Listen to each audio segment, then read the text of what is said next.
अभी तक समझ में ये नहीं आ रही है कि देश के लोगों को ये कब समझ में आएगा कि सामाजिक और राजनीतिक ये दोनों संगठनों के बीच में बहुत बड़ा फर्क होता है।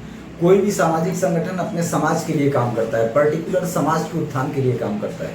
उसका जो भी लक्ष्य होता है वो सिर्फ और सिर्फ एक होता है कि हर तरीके से समाज का विकास हो, चाहे वो महिला कल्याण हो, चाहे बाल सुधार हो, चाहे वृद्धों की सहायता हो, चाहे मेडिकल फैसिलिटीज़ हो, एजुकेशन की फैसिलिटीज़ हो, चाहे न्याय व्यवस्था हो, चाहे सुरक्षा व्यवस्था हो। सामाजिक संस्थान इन क्षेत्रों में समाज को उन्नति की ओर ले जाने का काम करता है, जबकि राजनीतिक संस्थान का काम एकदम अलग होता है। राजनीतिक संस्था का सबसे पहला जो लक्ष्य होता है वो सत्ता पर काबिज होना होता है। कोई भी राजनीतिक संस्था हो, कोई भी पार्टी हो, उसका सबसे पहला लक्ष्य होता है सत्ता पर काबिज होना, वो किसी भी तरीके से। क्योंकि एक व्यवहारिक बात, एक तो हो गया कि अनप्रैक्टिकल बात कि हम आइडियोलॉजी की बात करें, ये बात है वो बात है, पर हर बात के बाद राजनीतिक दल के लिए एक बात मायने रखती है कि जब तक वो सत्ता पर नहीं आएंगे, जब तक वो कुर्सी पर नहीं आएंगे, तब तक वो कोई भी अच्छी या बुरी कोई भी एक्टिविटीज अपनी ला नहीं सकते, किसी भी रूल को फॉलो नहीं करा सकते, वो ये बात साबित नहीं कर सकते कि हाँ वो सही है या गलत है। तो इसके लिए उनके लिए सबसे मेन पॉइंट जो होता है वो ये होता है कि उनको सत्ता में आना है। उसके लिए तरह तरह के लोगों की जरूरत होती है।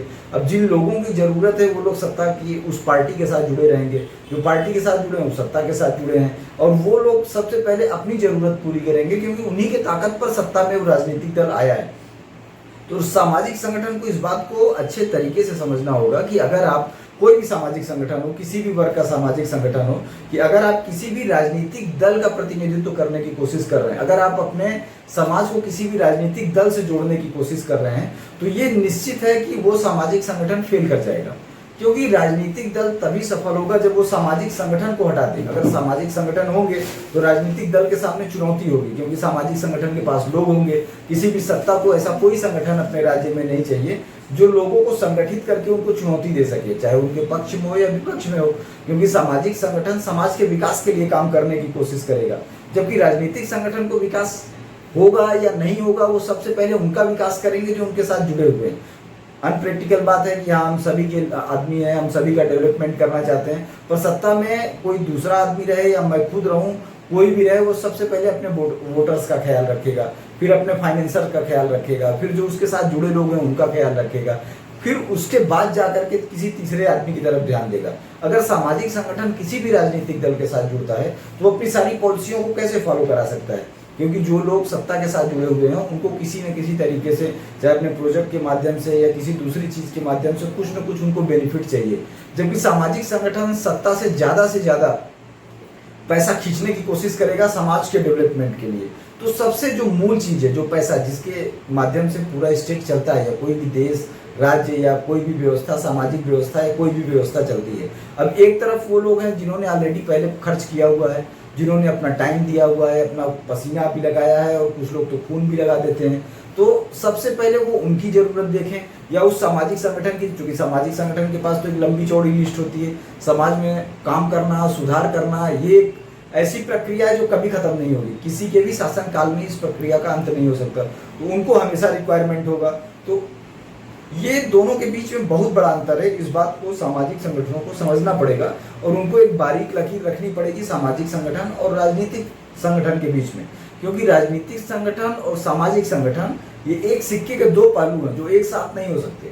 अगर एक साथ होंगे तो सामाजिक संगठन का विलय होगा, राजनीतिक संगठन का कभी विलय नहीं होगा।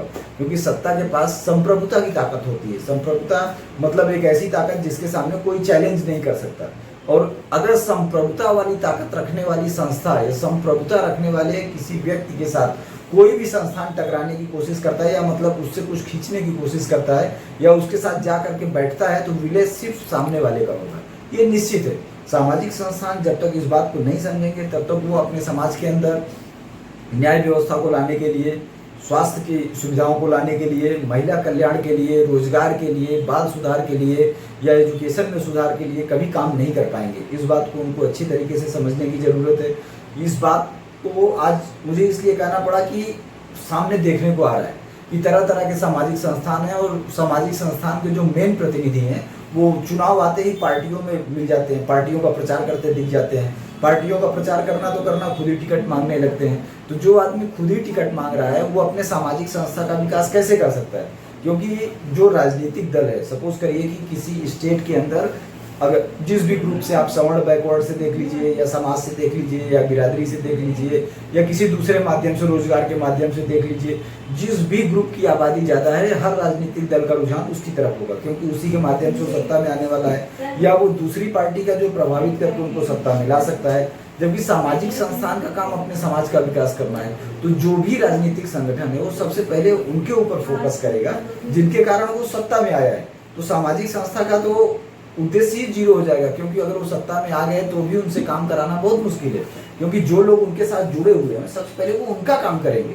तो इस बात को सारे सामाजिक संगठन समझें, सबसे पहले समाज के नागरिक इस चीज को समझें कि उनको सामाजिक संगठन और राजनीतिक दल दोनों के बीच में, दोनों एक दूसरे के ही पहलू हैं, दोनों समाज का विकास ही करना चाहते हैं, पर दोनों के बीच में एक बहुत बड़ा अंतर होता है जिसको ध्यान में रखते हुए हमेशा उनको आगे बढ़ना है और एक गैप रखना है। क्योंकि आज आप एक राजनीतिक दल के साथ हो गए, कल दूसरे की सत्ता आ गई, फिर आप कैसे काम कराएंगे, जबकि समाज को तो हमेशा जरूरत पड़ेगी, समाज को सत्ता से काम भी लेना है। अगर आप किसी भी राजनीतिक दल के साथ होने की घोषणा कर देते हैं तो उस कंडीशन में फिर आपकी स्थिति जीरो हो जाती है।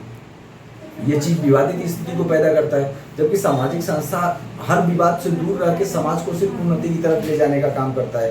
तो मुझे लगता है कि अब ये वक्त आ गया है कि जो भी बुजुर्ग हैं, नए हैं, बच्चे हैं, वो इस बात को समझें और सामाजिक संस्थान और राजनीतिक संस्थान के बीच के अंतर को समझते हुए अपने व्यवहार को निश्चित करें।